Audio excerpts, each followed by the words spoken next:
If you're studying for the INBDE, I highly recommend INBDE Bootcamp, an all-in-one study resource that will help you pass your exam. Use coupon code MENTALDENTAL for 10% off. Hey everyone, Happy New Year and welcome to Mental Dental. If it's your first time here, my sincere welcome to you. And if it's not your first time here, then welcome back. My name is Dr. Ryan and I teach a variety of dental topics here on this channel, but I also provide mentoring to help you prepare for whatever big board exam you might be preparing for. So in this video, I want to address a question that I get pretty frequently, and that's how do I know that I am in fact ready to take my board exam?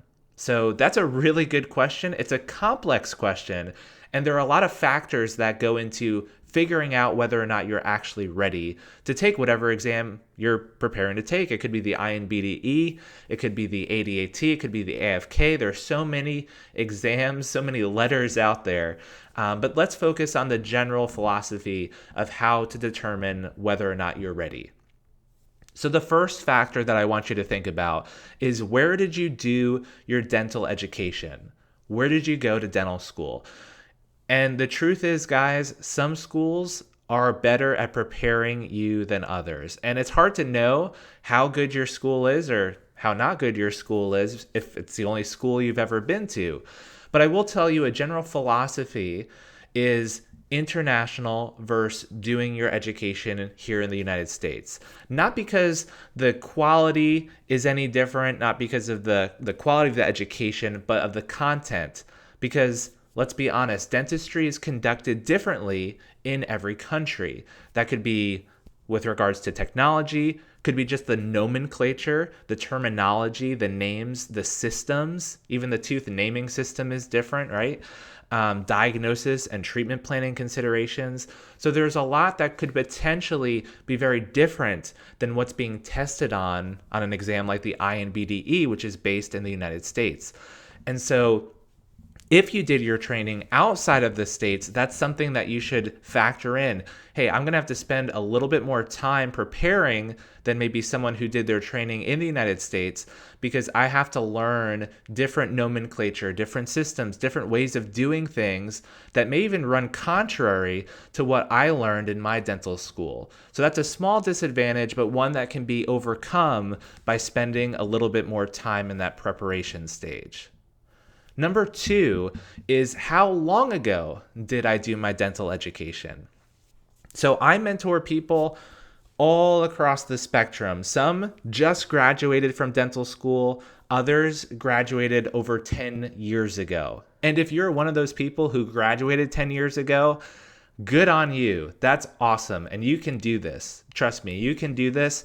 But again, small disadvantage. Instead of just having to refresh some things that you may have just learned a few months ago, you are going to have to relearn and reteach yourself a lot of the content that's being tested on this exam. So that's another thing that you should factor in when determining how long you need to prepare. And then the third thing is more of a personal introspective question. And that is, how fast or how slow do you tend to study and learn?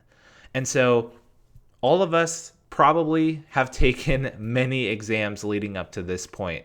And so with that experience and with some introspection, you will know this about yourself. You will know if you're a fast studier or a slow studier. And for me, I am a slow studier. It takes me a long time to sit down and really learn content to be tested on. And because of that, I'm very thorough. I'm very comprehensive with my studying. But the downside is it takes a lot longer than some of my other peers and colleagues.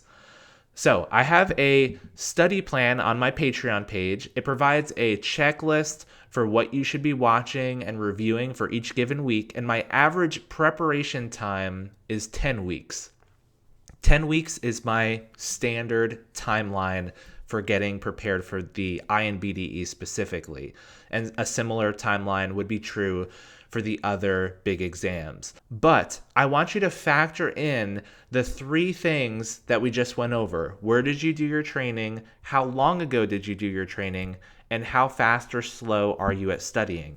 And doing that will help you figure out, do you maybe need to add some more time to those 10 weeks, or could you get away with a little bit less time? Some people need up to 6 months to be prepared fully, and others can get away with 6 or fewer weeks to prepare for this exam. Now, a good sign to determine whether or not you are in fact ready to take the exam, and this is just a personal guideline, this is something based on what I have seen, is if you are getting 75% or more practice questions correct, that is a good sign that you are ready. So part of your preparation is going to be going through practice question banks. There are hundreds of questions on my Patreon page. There are thousands of questions on INBDE Bootcamp. And so if you're consistently scoring 75% or more correct across all categories of questions, across all the subject areas, then I would say you're in pretty good shape to take the exam. But if you want to be super sure if you are ready or not, and you want my honest feedback, what you could do is sign up for a one-on-one tutoring session with me. And you can do that right on my website, mentaldental.com/services. And I can tell you in just a few minutes, just sitting down, working with you one-on-one, I can tell you in a few minutes whether or not you're in fact ready. So that service is always available for any of you who want to do that. But that's the video. I hope you liked it. I loved doing it from Charlotte, North Carolina. This is Dr. Ryan, and until next time, keep getting ready for your exam, and I'll see you in the next video.